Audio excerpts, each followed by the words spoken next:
This shit ain't easy, man. Look at what I'm going through. Listen. I don't consider this a situation of what I'm going through, but there's so many ups and downs and shit in this whole hip hop shit. And he can relate because he went through the same thing with Suge, you know what I'm saying, and still going through it, you know what I'm saying. So he's going through it. Happens. It's but he give a nigga that positive feedback, even when a nigga is all the way feeling like, yo, this is fucked up. You know, Snoop is one of them dudes that's gonna give you some positive out of it and say, nah, hold up, homeboy. Even when I'm in a fucked up matter, like, you know what, man, I'm gonna do this. He'll make me really realize, hold on, maybe you should go back this, you know, this way and pay attention this way. And you know, it's really done helped me, especially dealing with this situation, because a lot of this shit that's going on with, you know, what 50's doing towards my situation, I'm just not used to.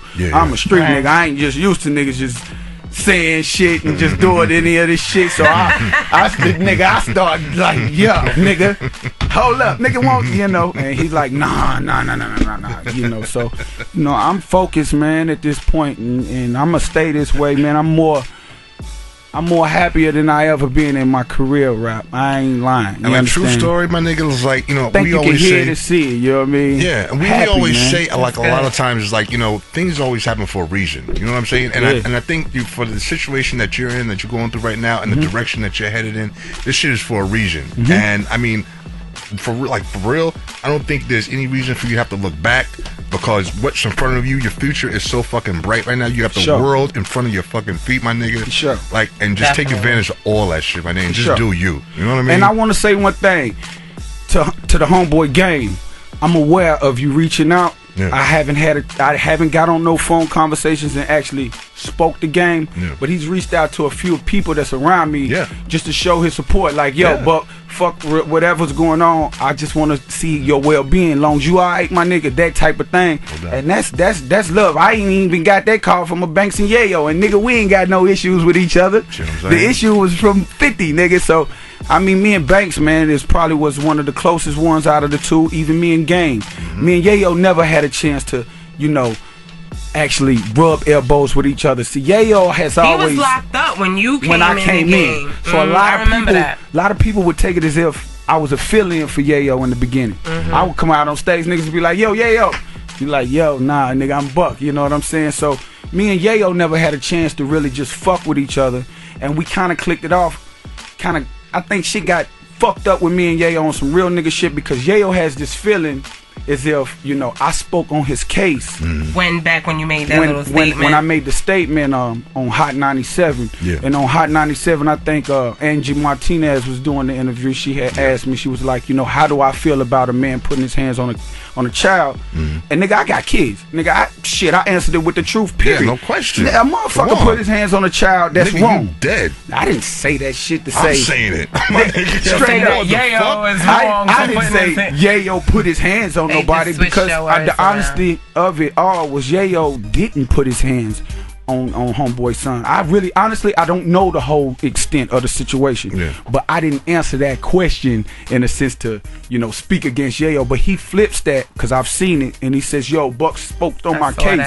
But you know, if a motherfucker asks you a question, yo, hey man, how you feel about if a motherfucker put their hands on the kids, you gonna answer it with the truth. At least I hope you would. Right. So like, especially when it has to do with the kids, bro. Straight up and down. So he took it a different way. He felt like I shouldn't have answered the question at all, which would have made me look stupid as fuck. You know what I'm saying? So I mean, it is what it is, man. All I can do is just be me. You understand? And hope that the fans and the people that's listening and seeing what's going on, hope that they, you know, understand that, look, nigga, I'm handling this shit the right way. You understand? I'm not gonna say that I'm perfect, but I'm handling this situation the way it's supposed to, because I'm thinking, and the way I see it, and the way I think the world knows is, I think 50's won so much, losing is not a thought. You know, when you win that much as he's won, you almost feel like, nah, I can't lose, because even if I do lose, I'm still winning. I'm still on. Life is a motherfucker. You got to be careful when you do that. When you start to feeling like that. Yeah, exactly. You start feeling like that, nigga, you got to. And you're like, when you feel like that, nigga, you got to. When nothing can touch you, because you got hundreds of millions, nigga. The reality of life is a motherfucker. You understand what I'm saying? So just keep it even with those same motherfuckers that help you get that paper. You understand what I'm saying? keep it all the way even, and everybody else gonna fall in suit. You know, you got to keep your home together, man. You keep your home together, everything. You take that foundation away, I guarantee you that house fall down. What do you feel about what was your thought about that whole shit out in Africa when he got his his chain snatched or whatever? I will say this: that shit would have never happened if that shit ain't never happened when at no show when I was there. When I was ever there, period, in Africa or whatever. Right. And I'm not gonna sit here and act like 50's no bitch nigga or no shit like that. Right. Cause I know him for a nigga that get down. I actually done seen him smack the shit out of a motherfucker. You know, it's like look, nigga, alright, nigga. So at the end of the day, for me, it was like, yo, how did that happen? Right. You know, I look at it from that perspective, because even if it wasn't a 50 Cent protecting himself and jumping down and having to get out, you know, it's enough security and shit on the stage where a motherfucker shouldn't be able to even get up there and do no shit like that. Exactly. But you in Angola, Africa. You in Angola, Africa, man. I know you don't tell it what the fuck was going on, you know. Yo, Buck, I got a question, man. What's your relationship with Shot Money XL and the distribution through Sony Red for Castro? Is that still going through? Definitely. My relationship with Shot Money, that's a good question right there. Shot Money is actually more than was more than just a manager to me. You know, at the end of the day, Shot Money it still is my friend. You understand what I'm saying? The only and I'm gonna get to it all. I think that, you know, Shy is in a situation dealing with both of these things. You know, he's a friend of 50 Cent. He's my manager, you know, and things of that nature. Outside of that, we've grown this friendship. I'm Shy's best man on his wedding. The only thing that fucks up my whole thing is that, you know, the minute that 50 went public and said, yo, Buck, you kicked out of G Unit, you know, Shy Money pretty much disappeared from me for like 2-3 weeks. No contacts at all. I actually got the text messages right here. This will be a good time to read these motherfuckers out to the world, right?